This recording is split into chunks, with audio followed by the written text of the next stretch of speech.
Amém. Amém, queridos. Então, irmãos, eu quero compartilhar um pouquinho.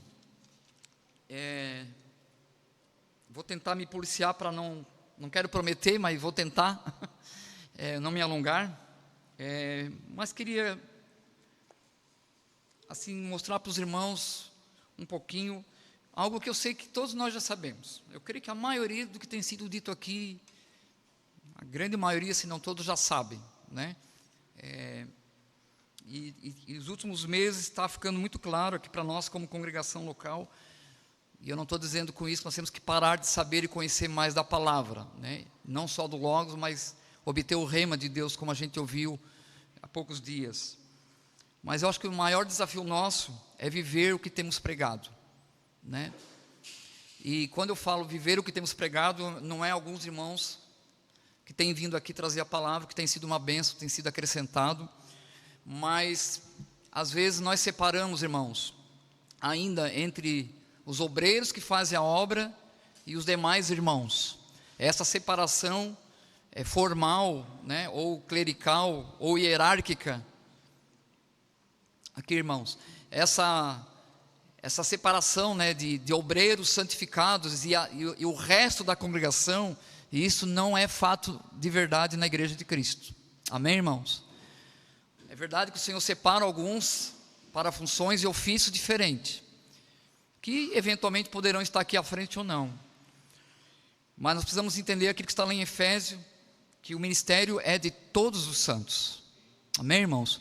A reunião geral como essa é uma reunião que, de certa forma, ela restringe, em parte, né, uma participação efetiva, obviamente, de todos. Não é possível que numa reunião como essa, todos entoem salmos, todos tragam uma palavra profética, todos tragam um cântico espiritual, todos citem um texto. É quase impossível, né, para não dizer impossível, precisamos de muito tempo.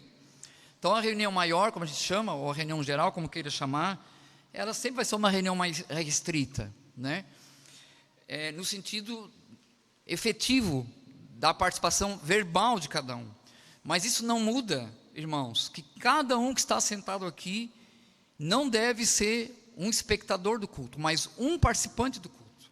Porque quem faz esse culto aqui não é 2 irmãos, nem 5, nem 10. São todos que estão aqui que fazem esse culto. Amém, irmãos? A medida do teu coração no Senhor, aqui durante essa reunião, ou como eu cheguei aqui, é que vai dar a medida de como será a reunião.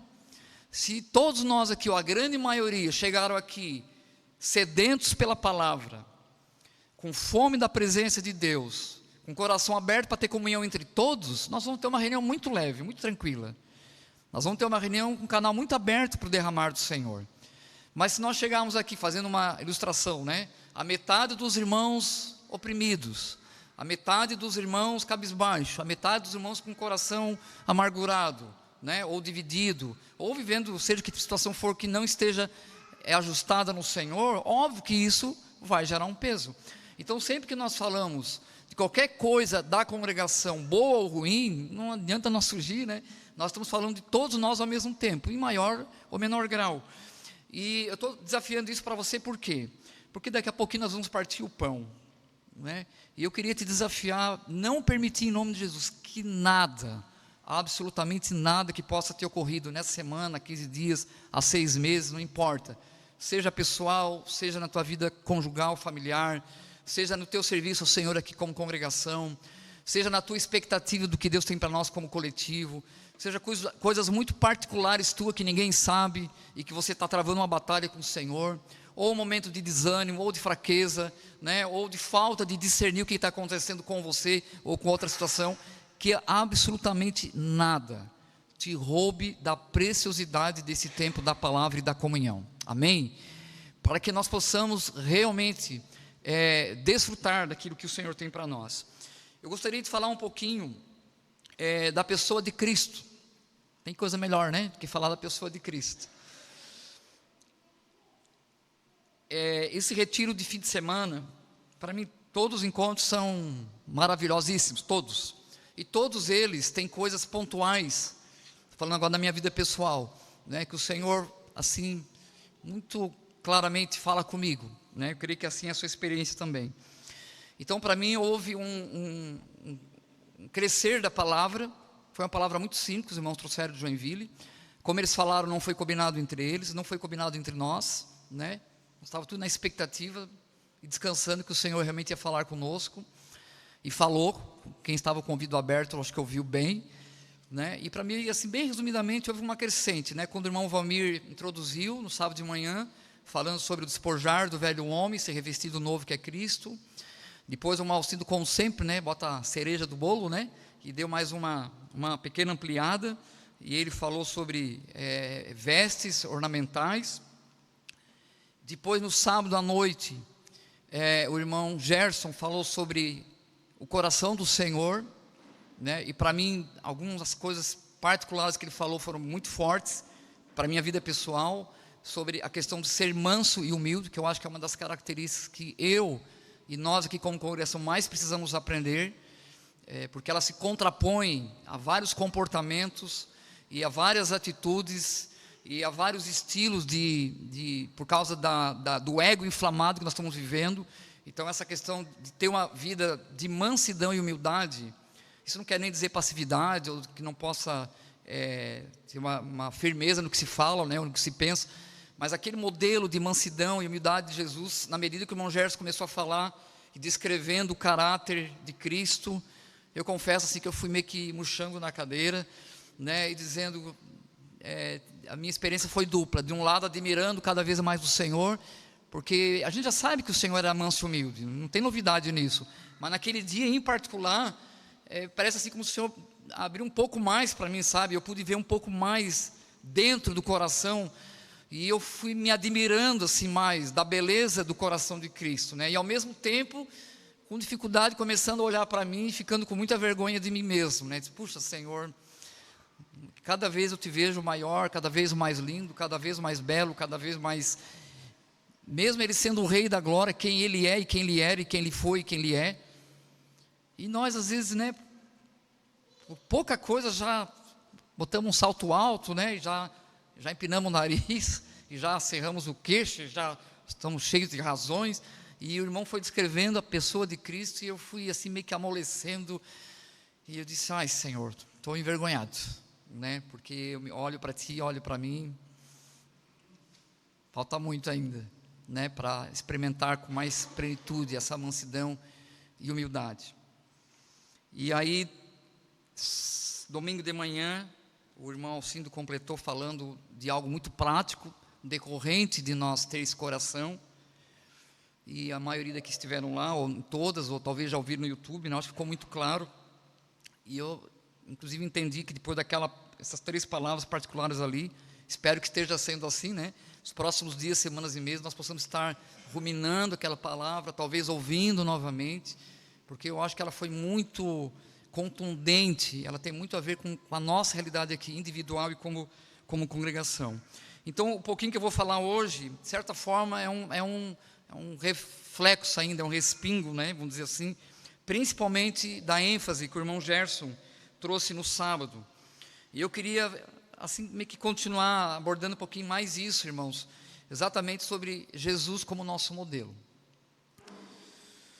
E a primeira coisa que eu anotei aqui foi assim: se cada um de nós decidir se encher de Cristo, vamos ter uma igreja cheia de Cristo. Óbvio, mas tem que ser dito. Amém, irmãos? Vamos repetir essa frase? Se cada um decidir se encher de Cristo, vamos ter uma igreja cheia de Cristo. É matemática simples, né? Isso poderíamos dizer aqui várias outras frases, né? Se cada um de nós nos enchermos do Espírito, nós vamos ter uma igreja cheia do Espírito. Se nós tivermos vários irmãos com coração manso e humilde, nós vamos ter uma igreja mansa e humilde. A pessoa que privilégio, irmãos, viver numa congregação mansa e humilde. Será que existe alguma congregação mansa e humilde? Quem sabe seremos nós, né? Amém, irmãos? Se cada um de nós se encher da palavra, nós vamos ter uma igreja cheia da palavra. Se nós temos uma congregação onde todos são servos, nós vamos ter uma igreja cheia de servos. Agora, se nós temos uma igreja cheia de irmãos orgulhosos, nós vamos ter um pepino, não é mais igreja. Nós tivemos uma igreja cheia de irmãos presunçosos, nós vamos ter muita presunção, muito abacaxi para descascar, menos uma igreja, e assim por diante, né? Se nós temos muitos irmãos carnais, nós vamos ter uma igreja carnal, e assim por diante. Então a igreja é resultado exatamente de quem nós somos, e esse é o grande desafio, irmãos, de nós congregarmos, onde a centralidade de Cristo deixa de ser só uma doutrina, e passa a ser vida.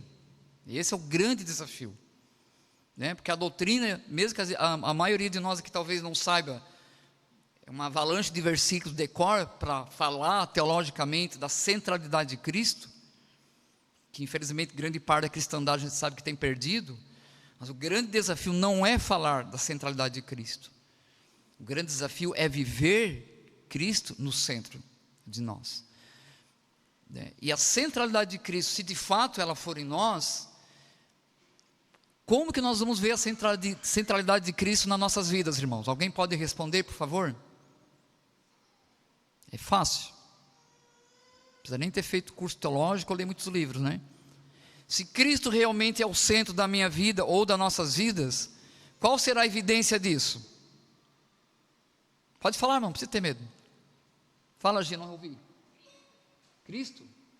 Sim, Cristo, mas traduza isso numa palavra bíblica agora, ou numa outra palavra. Frutos. Talvez ninguém lembrou disso, né? Frutos. Se todos nós estivermos cheios de Cristo, os nossos frutos vão ser a evidência de que estamos cheios de Cristo. Outra coisa que eu queria falar antes de citar alguns textos. É normal, irmãos, todo ser humano tem expectativas, né? Todas as irmãs aqui casaram, tinham muitas expectativas de seus maridos. Não vão perguntar como é que está hoje, né? Porque pode ser que algumas já desistiram, já disseram, é isso aí mesmo, vai ser assim mesmo, né? Mesma coisa os irmãos, muitos homens que casaram tinham muitas expectativas das suas cônjuges.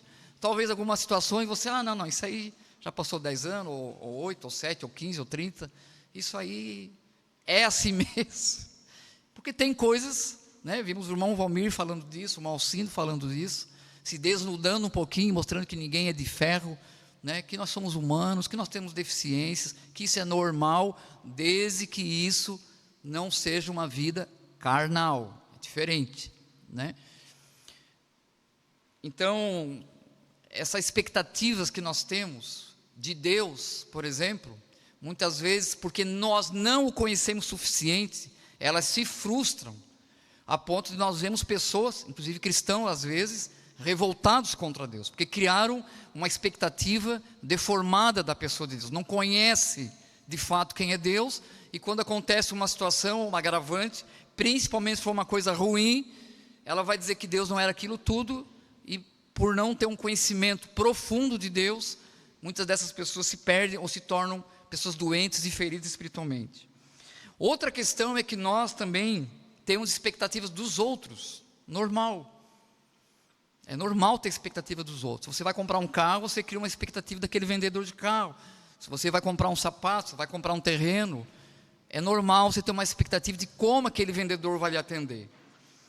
E aqui, como congregação, é natural também que nós tenhamos expectativas nos outros. Eu vou visitar aquele irmão, como será que ele vai me atender? Né? Eu vou visitar aquela congregação. A Damaso estava contando para mim uma história de uma irmã de um outro lugar, uma senhora, que ela foi num determinado lugar, um ambiente evangélico, e ela gostou de tudo. E aí depois da reunião, ela chamou um irmão lá, que tinha a função de pastor, e por uma conversa bem séria, se eu estiver errado depois tu me corrige, mas pelo que eu entendi é isso, e ela disse, olha pastor, gostei de tudo aqui, perfeito, diz ela. Eu já tenho até medo desse tipo de crente, mas tudo bem, né? Ela gostou de tudo, o louvor, a ordem das cadeiras, a liturgia, a palavra, ela amou tudo. Só que ela disse, eu sou assim, sou assado, eu tenho isso e isso, eu não vou mudar. Se o senhor me aceitar assim, eu estou aqui dentro. Eu disse, não, irmã, pode ficar, porque ela usava calça e mais outras coisas lá, outros adereços lá, né? Se Jesus fosse o pastor, não sei se ela tinha ficado lá, não sei mesmo. Se Jesus tivesse com o espírito de profeta, não sei se ela tinha ficado. Então, é normal nós ter expectativa dos outros, né? E grande parte das nossas questionamentos e frustrações é exatamente quando nós começamos a nos relacionar como irmãos e começamos a perceber que aquele irmão não é tão santo assim, não é tão perfeito assim, não é aquilo tudo que a gente pensava, e aquela imagem que a gente tinha começa a ser desmanchada, né? E nós começamos a nos decepcionar, e se você não está no Senhor, você às vezes já cria outra situação, enfim, mas não é nosso assunto.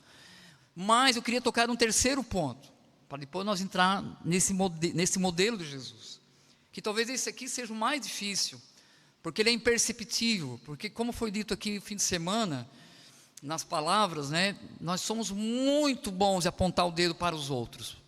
Eu também sou muito bom.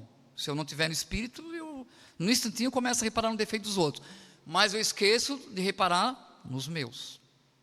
E para eu reparar nos meus, eu tenho que ter um coração manso e humilde.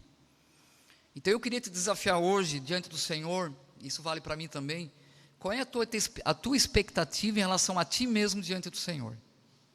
Você tem uma alta expectativa de você ser um vencedor?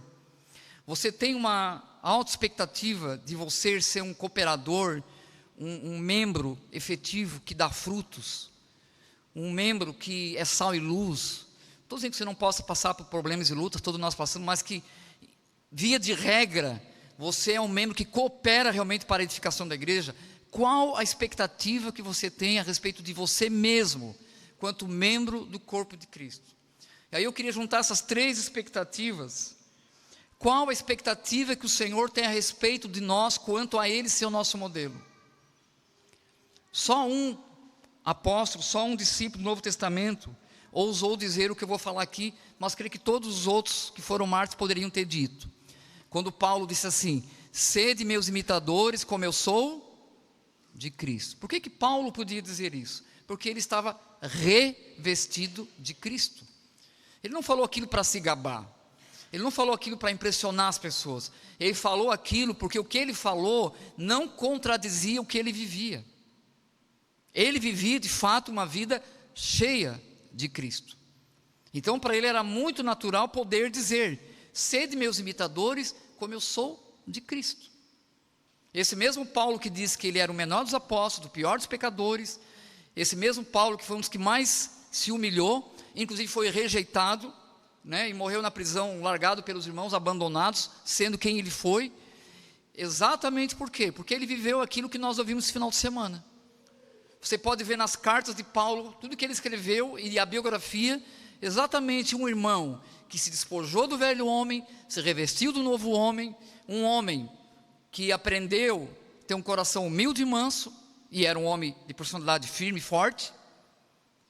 Teve inclusive, né, no desenrolar do seu ministério ali, algumas pouquíssimas situações de relacionamentos humanos que passaram por um pequeno tumulto, mas você percebe no geral da história de Paulo, um homem de coração manso e humilde, e um homem, acho que a gente pode falar isso sem medo, que viveu aquilo que o irmão Alcindo pregou domingo pela manhã. Um homem que era um homem de excelente testemunho, não era um homem faccioso, não era um murmurador, não era um homem de dobre ânimo, não era um homem carnal, mas era realmente um homem espiritual.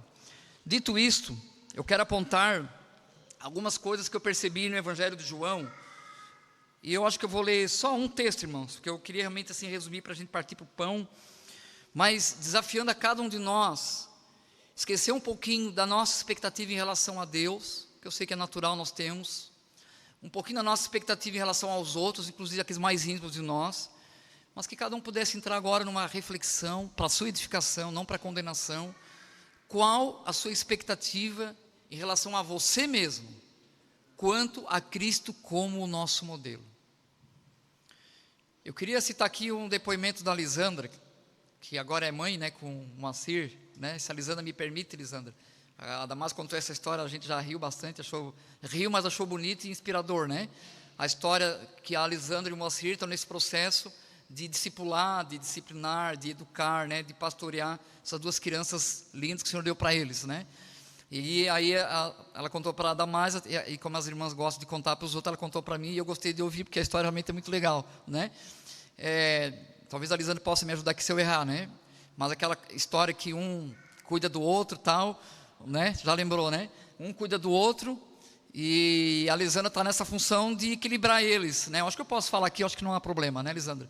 Se houver, depois eu te faço um pix, como diz o Macir, né?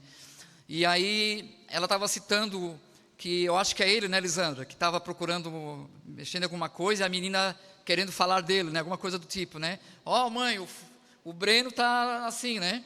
E daí a Lisandra, antes disso, tinha lido a palavra para ele. Qual era o texto?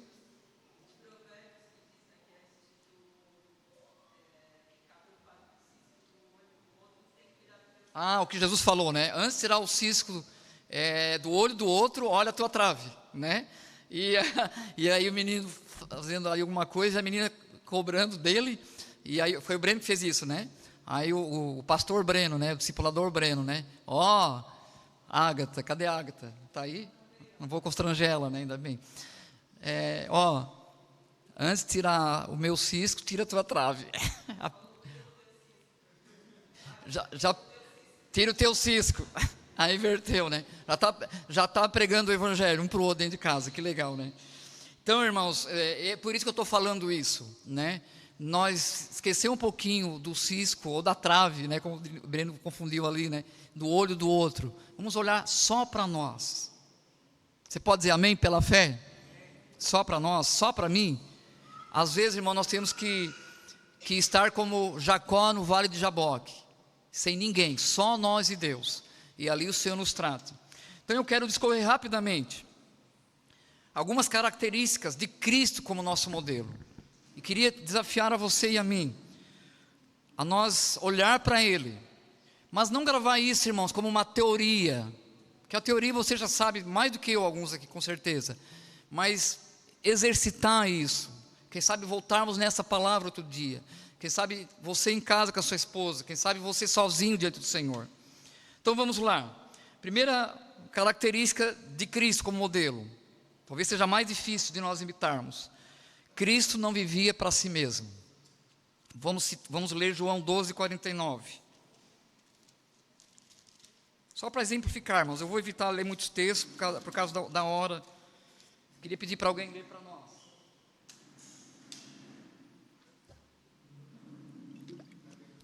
Alguém pode ler para nós Lucas 12:49?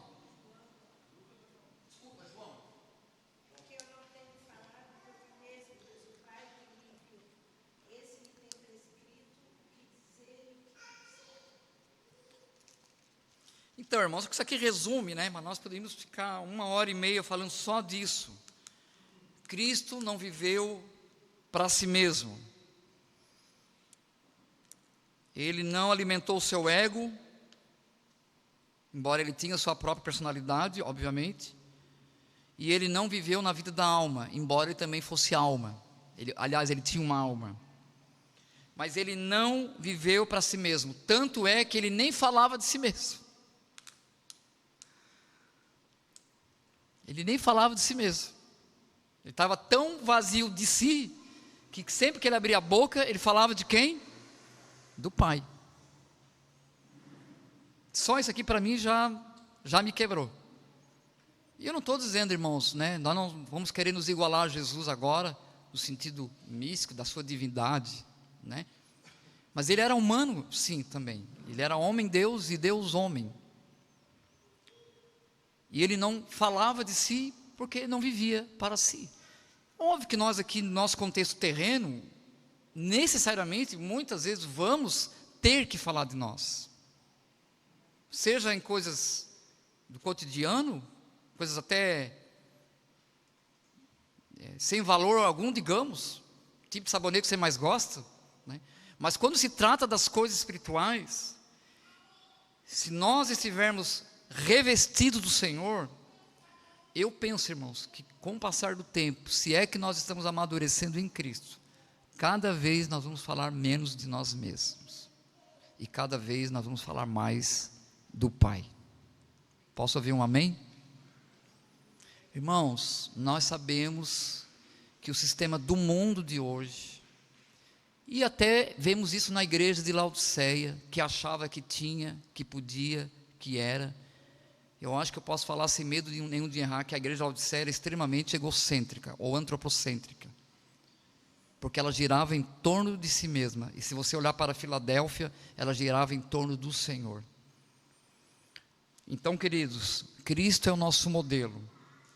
E só isso aqui já era um motivo para nós ficar aqui um bom tempo, talvez orando, né, por nós mesmos, talvez uns pelos outros, talvez nos arrependendo de algumas coisas, porque o sistema do mundo que nós estamos vivendo, irmãos, ele está nos induzindo cada vez mais e nos empurrando para alimentar o nosso egoísmo e para viver para o meu conforto, para a minha conveniência, para os meus interesses, para o que eu sinto, para o que eu gosto, para o que eu penso, para o que eu quero. Quando nós deveríamos ser o que Cristo pensa, o que Cristo sente, o que Cristo gosta, o que Cristo quer. Você entende quando nós falamos da centralidade de Cristo, o perigo de nós falarmos e não viver? O perigo de eu cobrar que Cristo seja o centro na vida dos outros, mas não é na minha, e aqui eu estou me incluindo. O perigo de nós ter toda a doutrina, que hoje, se você pesquisar bons livros na internet, tem coisas profundíssimas, que você fica assim, extasiado da pessoa, eu não estou nem falando da obra, da pessoa de Cristo. Só que às vezes a gente ouve, como diz Tiago, e nós não praticamos o que ouvimos. E aí, até essa grande massa humana hoje, que está nesse patamar de ansiedade, depressão, aqui é a experiência que a gente está tendo na escola, que a gente vê, com exceções, lógico, tem coisas que são mazelas provocadas por falta de afetividade no lar, autoestima e várias coisas, né? Identidade confusa, muita coisa que é pura e simplesmente almática, humana, natural mesmo. Mas grande parte das doenças emocionais e espirituais, e inclusive as doenças psicossomáticas, né, que são externalizações e problemas da alma que passam para o corpo, é por causa do ego. Nós estivemos com um Gerson, segunda-feira de tarde, na mina Modelo. Ele estava muito curioso, porque ele é geólogo, para conhecer a mina. E o instrutor ali que estava conduzindo na mina, ele gostava muito de conversar, muito falante. E ele começou a falar do tempo dele, que o pai dele era mineiro. E aí ele começou a falar da nova geração. Ele disse que tem gente nova que vai na mina, que chega ali na mina e não entra porque tem medo de aranha. Tem gente que não entra porque tem medo do escuro. Tudo bem que tem gente que tem, não sei se é claustrofobia, né, uma doença mais grave, mas não tem nem isso, bem menos do que isso, entende? Aí ele falou assim, ó, a geração atual, falando de gurizada nova que lá vai visitar a mina, ele falou assim, ó, é uma geração de cristal, porque ele falou que ele vem de uma família de 16 filhos que sobreviviam na boca da mina, e ó, era suador para sobreviver, e que a geração de hoje é uma geração mole, frouxa. Pela fé eu profetizo aqui que os nossos não serão, em nome de Jesus. Mas a gente vê isso aí fora, né? Uma geração realmente cada vez mais dependente e também cada vez mais independente. É uma controvérsia. Mas por quê, irmãos? Porque vivem para si mesmos. Irmão, só uma pergunta: quando Jesus voltar, você crê que, tudo bem que aqui não entra na questão da salvação, mas aqueles que estão vivendo mais para si mesmos, será que não estão incluídos naquelas 5 virgens? Que se esqueceram de ter óleo de reserva? Será que as 5 virgens prudentes não poderiam ser um exemplo de virgens que viviam realmente para o noivo e não para si, por exemplo? Por que elas tinham reserva? Porque elas estavam pensando não apenas em si, mas pensando que por causa daquela reserva, elas estavam sendo preventivas para quando viesse o noivo, que elas estivessem prontas. E uma coisa está muito clara, queridos, nós fazemos parte das 10 virgens, amém? Isso já é uma boa notícia, mas a pergunta-chave é: qual das 5 virgens nós fazemos parte? Das prudentes ou das imprudentes? Das que têm óleo de reserva ou das que não têm óleo de reserva? Querido, nós estamos vivendo hoje, não é novidade, esse tempo que as pessoas, inclusive cristãos, estão vivendo, e algumas sendo até estimuladas por tipo de pregações para viverem para si mesmas e não para Cristo. Muito, irmãos, nós poderíamos falar sobre isso, mas vamos correr um pouquinho para tentar concluir. E eu não vou nem ler textos hoje. E eu queria que você pensasse nisso relacionando com o partir do pão. Jesus tinha 12 discípulos. Estavam incluídos ali homens de todos os temperamentos, publicanos, cobrador de impostos, pescadores, iletrados, homens com expectativas políticas, homens do povo, homens com coração mais afetivo, homens com coração mais violento. Mas você percebe que desde que Jesus chamou os 12 até o final, em momento algum ele dispensou um dos discípulos. Ele sabia que Pedro iria traí-lo. Ele sabia que no transcurso daqueles 3 anos e meio, ele passaria por momentos difíceis lidando com aqueles discípulos. Mesmo assim, ele deu oportunidade para todos. Ou seja, o nosso Senhor não fazia acepção de pessoas. Ele não escolhia a quem ele amaria. Eu estou falando só dos 12, mas se você sair do ambiente dos 12, você vai ver isso também fora dos 12. Outra coisa que me impressiona em Cristo como modelo: Cristo nunca desistiu de ninguém. Nós vamos partir o pão daqui a pouquinho, irmãos. Na última ceia, Pedro, que dali a pouco iria traí-lo, estava junto. Tomé, que não creria nele, até que o visse, de fato, pós-ressurreição, estava junto. Aqueles que há pouco tempo antes tinham se brigado para ver quem que ia ocupar um lugar melhor no reino, estavam ali juntos. Judas queria trocá-lo por 30 moedas de prata, estava ali junto, partindo pão.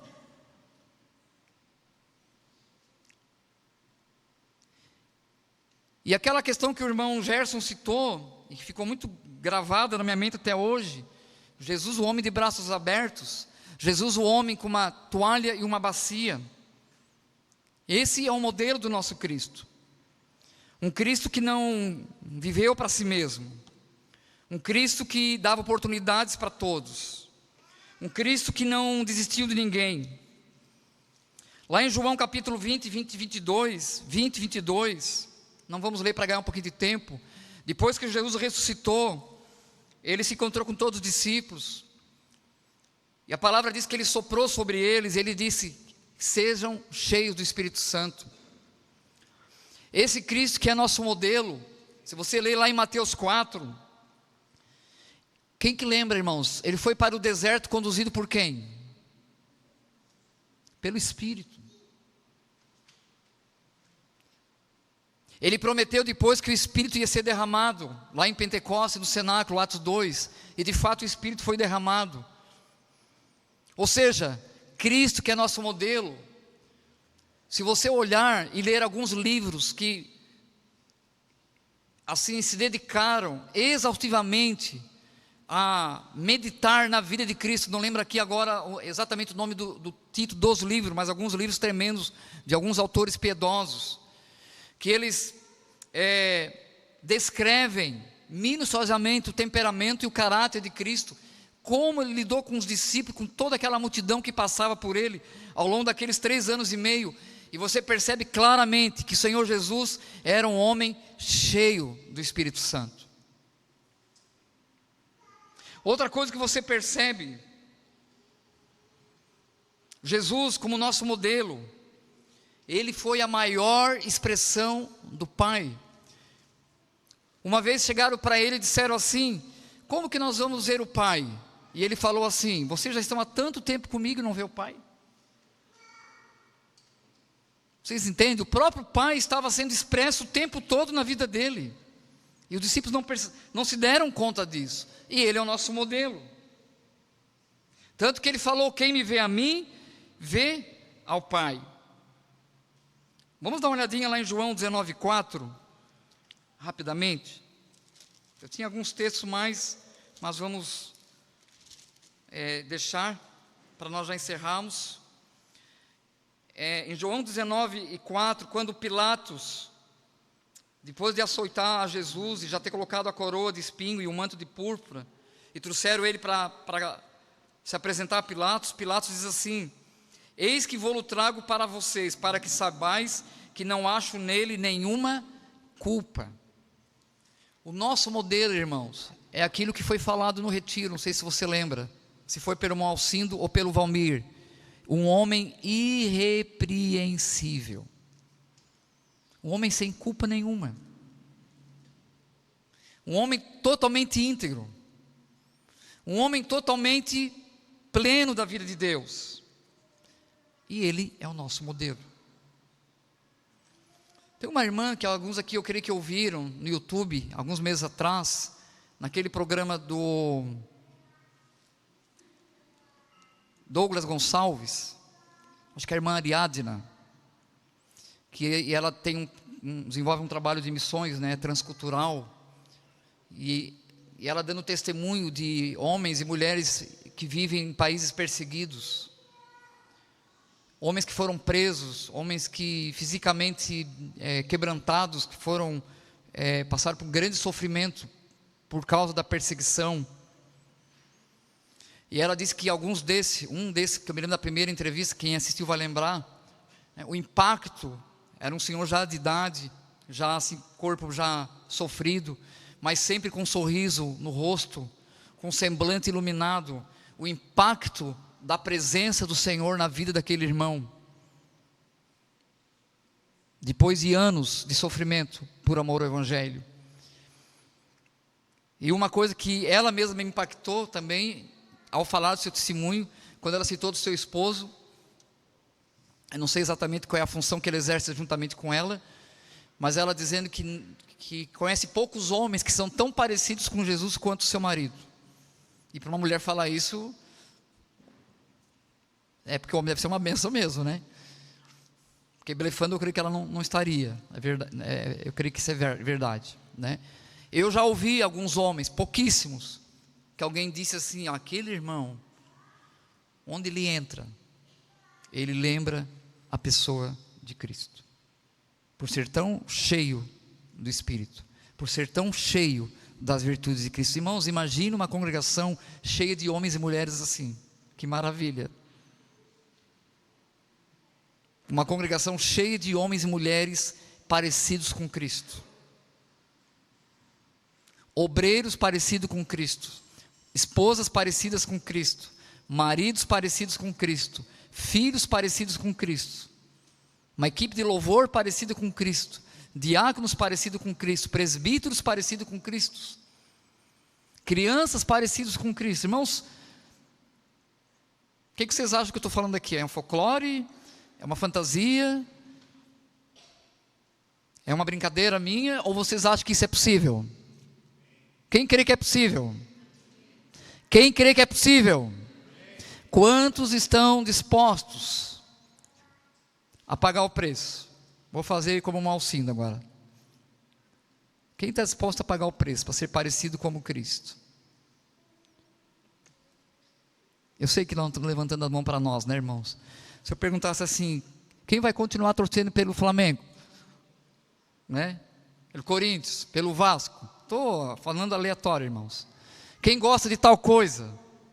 A gente muito sem pensar, porque é natural. Agora, a pergunta que eu estou fazendo é difícil realmente de ser respondida, Quantos querem pagar o preço de ser parecidos com Cristo? Quantos querem se tornar mais mansos e humildes de coração? Quantos querem se despojar do velho homem? Quantos estão dispostos a vir para a congregação com o coração quebrantado? Primeiro para ser tratado, porque todos nós estamos sendo tratados, mas na sequência, para você se tornar um instrumento, e você somar, e você agregar, e você acrescentar. Outra coisa que eu queria falar, irmãos, rapidamente: Cristo tinha a plenitude da palavra. Quando ele estava lá com os 2 discípulos de Emaús, ele começou a discorrer desde Moisés até os profetas. Não vou falar mais sobre isso. Outra coisa interessante, irmãos, eu estou falando de Cristo como nosso modelo. Ele tinha uma consciência do ambiente que ele estava. Eu vou só citar bem rapidamente, vocês vão lembrar. Lá em Mateus 16, 23, por exemplo, fala de Pedro. Quando Jesus perguntou quem eles achavam quem ele era, né? Vocês lembram? E Pedro disse que ele era o Filho de Deus. E aí Jesus falou: olha, isso não foi a carne que te revelou, mas foi o Espírito. E pouco tempo depois, Jesus falou que ia para a cruz. E aí Pedro: não, Senhor, tu não vai para a cruz coisa nenhuma. Aí o que Jesus falou? Arreda-te de mim, Satanás. Que forte, né? Uma hora o Senhor olha para Pedro e bate palmas e diz: olha, isso aí foi o Espírito. Tu nem sabe o que está dizendo direito. E 2, 5 minutos, 10 depois, não sei, para trás de mim, Satanás. Jesus sabia, irmãos, que Pedro ainda não estava plenamente convertido. Jesus sabia que estava se colocando como modelo, mas sabia com quem estava lidando. Se você olhar lá em Lucas 9, 55, 56, você conhece a história também, daqueles 2 discípulos que já queriam que derramasse fogo do céu, destrói com tudo isso aí, né? Aí Jesus falou assim: ó, vocês nem sabem de que espírito sois. Porque Jesus discernia o ambiente onde ele estava. Isso aqui abre um precedente para nós falar muitas coisas, mas não é possível hoje. Muitos de nós às vezes nos perdemos em nossas situações, em várias situações pessoais, congregacionais, às vezes só nós, às vezes em casa, às vezes com outros irmãos, porque nós nem percebemos o Espírito que está trabalhando e operando naquele ambiente ou naquele lugar. O próprio Judas, irmãos, João 6 e 7, Jesus falando com os 12, falando algumas coisas, de repente ele para e diz assim: ó, um de vocês é o diabo. Oh meu Deus, era um dos 12, e Jesus, assim, um de vocês é um diabo. Só, irmãos, eu olho para falar isso aí, tem que ser Jesus mesmo, né? Ou muito parecido com ele. Me lembrei de Paulo, né? Daquela senhora que começou a correr atrás de Paulo, aquela moça, e dizer que era Deus verdadeiro, né? E começou a elogiar Paulo, e Paulo virou para trás e repreendeu, e ali estava cheio de capetinha.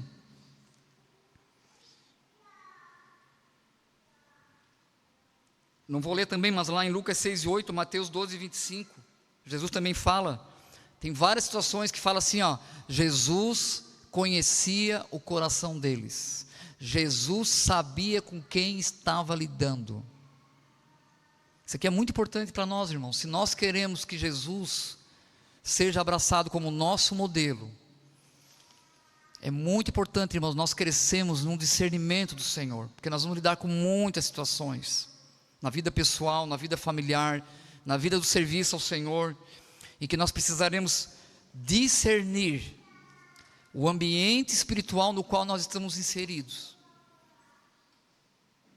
E se estivermos revestidos da autoridade de Cristo, como Ele era modelo, porque onde Ele chegava, todo o ambiente espiritual contrário à sua manifestação, era imediatamente detonado. Nós poderíamos aqui citar uma carrada de textos, de contextos, mas vamos concluir. Efésios 1, 19 e 23, Cristo cumpriu todo o propósito de Deus. Quando nós vemos que Ele cumpriu toda a vontade de Deus, desde o seu nascimento, até a sua morte, até a sua ressurreição, até a sua glorificação, até o seu retorno que está chegando, até que todas as coisas converjam para Ele, nós poderíamos dizer, irmãos, aquilo que está lá em lá em Isaías 53, quando o profeta Isaías disse assim, ó, Ele verá os frutos do seu trabalho. Vamos ficar em pé, queridos. Eu queria te desafiar hoje a participar da ceia com um coração não só agradecido por aquilo que o Senhor fez na cruz, mas eu queria te desafiar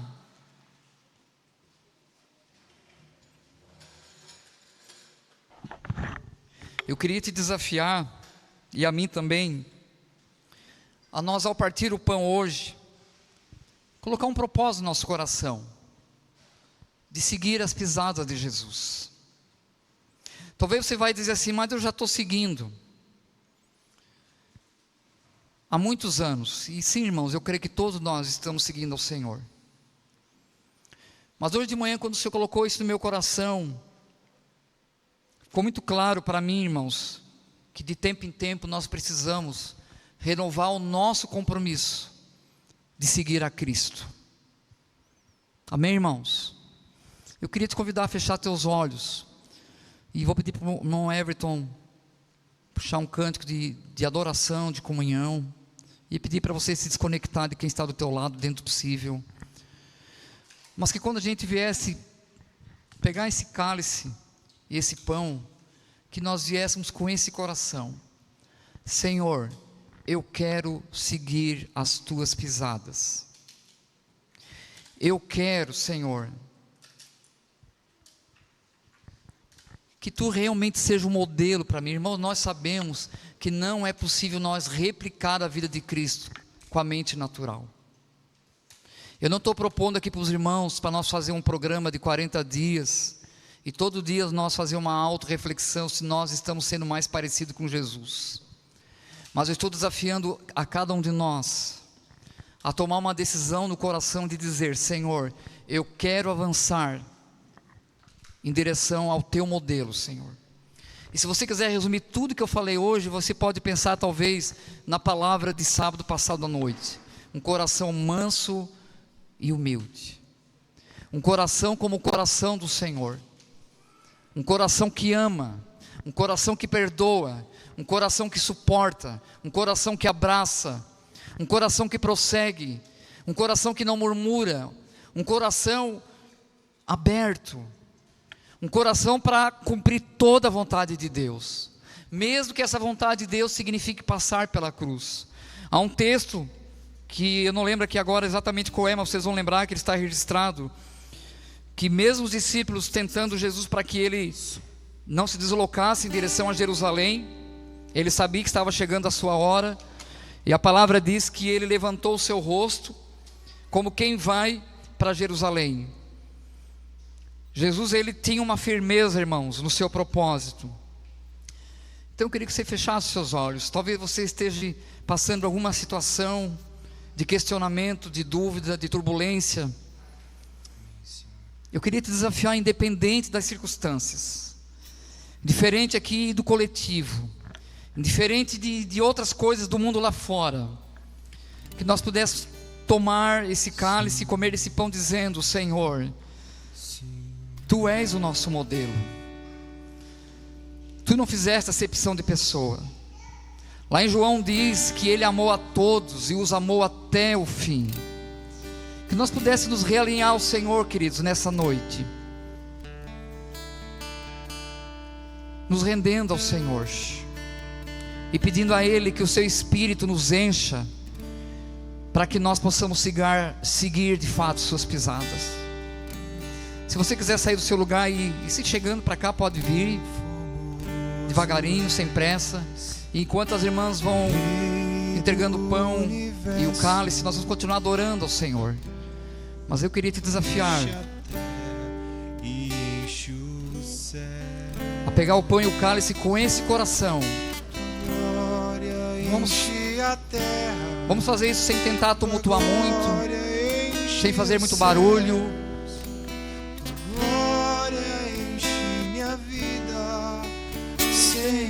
Isso, vamos chegando mais para frente, irmãos. Como já temos hábito, é muito bom, né? Estarmos mais pertinho dos outros. Rei do universo, Tua glória enche a terra e enche o céu. Tua glória enche a terra, Tua glória enche os céus, Tua glória enche minha vida, Senhor. Maravilhoso, maravilhoso é estar em Tua presença. Sim, Senhor, maravilhoso é estar. Maravilhoso é poder Te adorar. Maravilhoso é tocar em tuas vestes. Maravilhoso é te contemplar, Senhor. Maravilhoso é estar em tua presença. Aleluia. Desfrute dessa presença. Maravilhoso é desse Cristo maravilhoso. Desse Cristo que não viveu para si mesmo. Desse Senhor que não fazia acepção de pessoas, que era cheio do Espírito, cheio da palavra. Desse Cristo que é o nosso modelo de vida. Maravilhoso é te contemplar, Senhor. Maravilhoso, maravilhoso é te contemplar, Senhor. Aleluia. Desfrute o tempinho, querido, dessa comunhão, no teu particular agora, no teu secreto. Sei que está um pouquinho calor, um pouquinho desconfortável, mas isso não muda que Ele está aqui. Deixa o Espírito Santo trabalhar agora no teu coração. Eu sei que a palavra foi muito simples e um pouco corrida, mas isso não muda o seu valor. Cristo é o nosso modelo. Coloque isso no teu coração, Senhor. Eu quero entrar num novo patamar, numa nova etapa, um novo estágio da minha caminhada contigo. Eu quero comer desse pão e beber desse cálice com esse coração. Pois com poder tens feito um coração de seguir o Mestre, um coração de permitir que Ele seja meu modelo. Meu amado, isso vai mudar muita coisa a teu favor, a nosso favor, como congregação. Ó Espírito Santo, trabalha nossas vidas. Espírito Santo, dá-nos um coração quebrantado, que diga assim: Senhor, eis-me aqui. Santo, seu nome é Santo, Santo é Senhor. Tens enchido nossas lâmpadas com o óleo do Espírito. Tens feito sua vide florescer.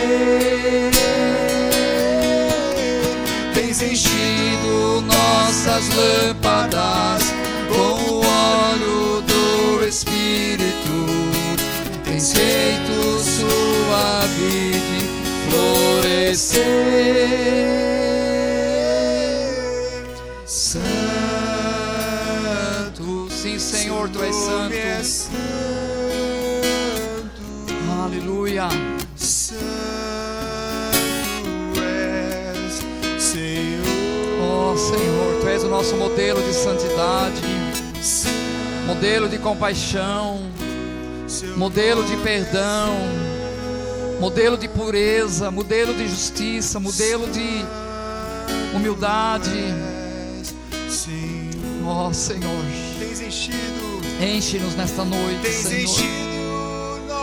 Dá-nos um coração como o Teu, Senhor, manso e humilde para Te servir, para Te agradar, Senhor.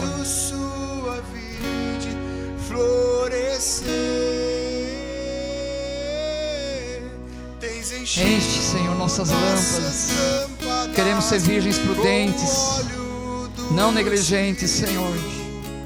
Tens feito sua vide florescer. Aleluia. Amém, Senhor. Tu és santo, Senhor. Estabeleça a Tua santidade em nós como congregação, Senhor. Oh Espírito Santo, dá-nos esse coração, Senhor, cheio de gratidão e de alegria, Senhor. Seu nome é Santo, Santo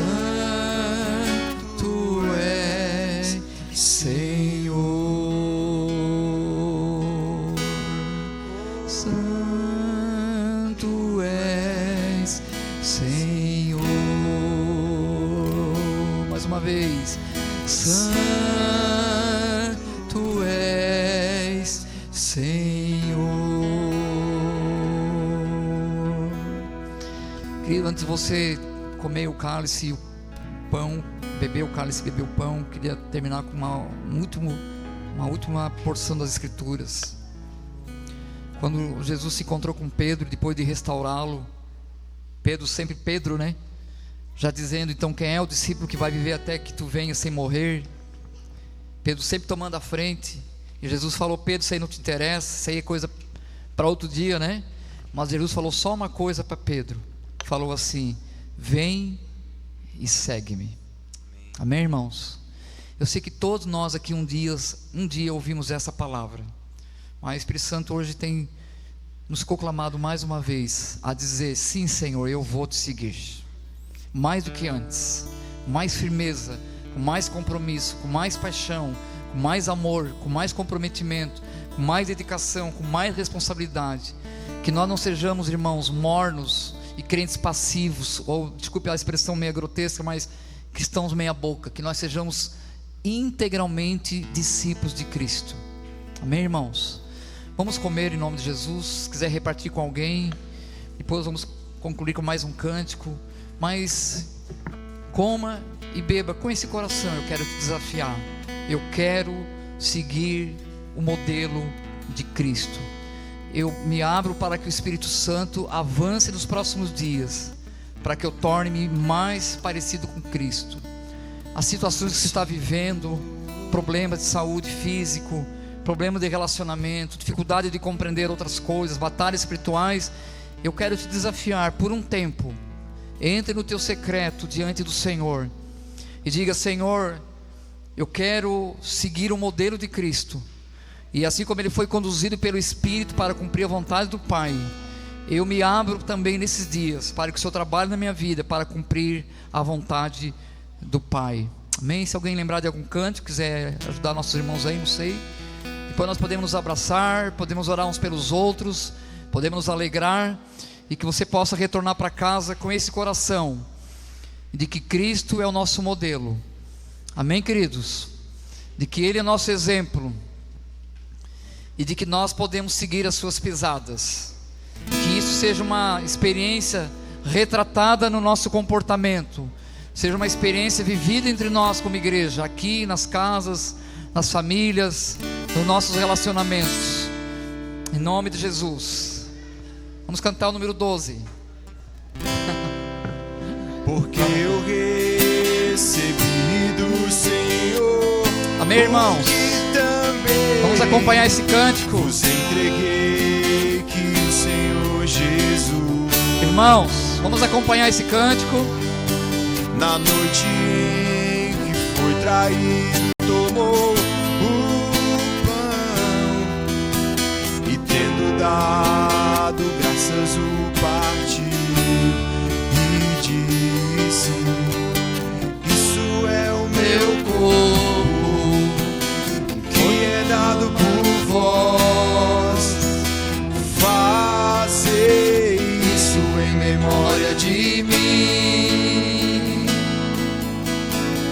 Isso é o meu corpo que é dado por vós. Fazei isso em memória de mim. Por semelhante. Amém, Senhor. Obrigado por essa noite, Senhor.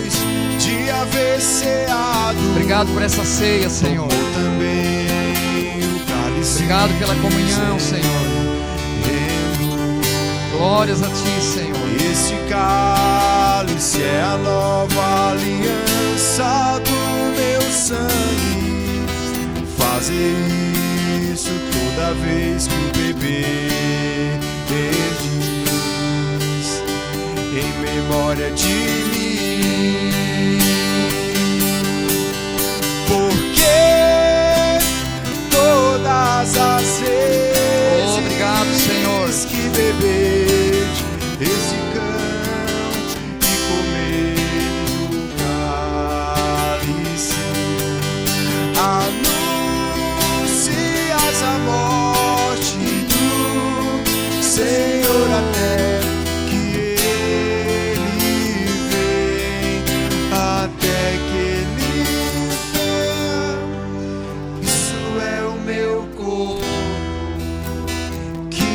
dado por vós, fazei isso em memória de mim.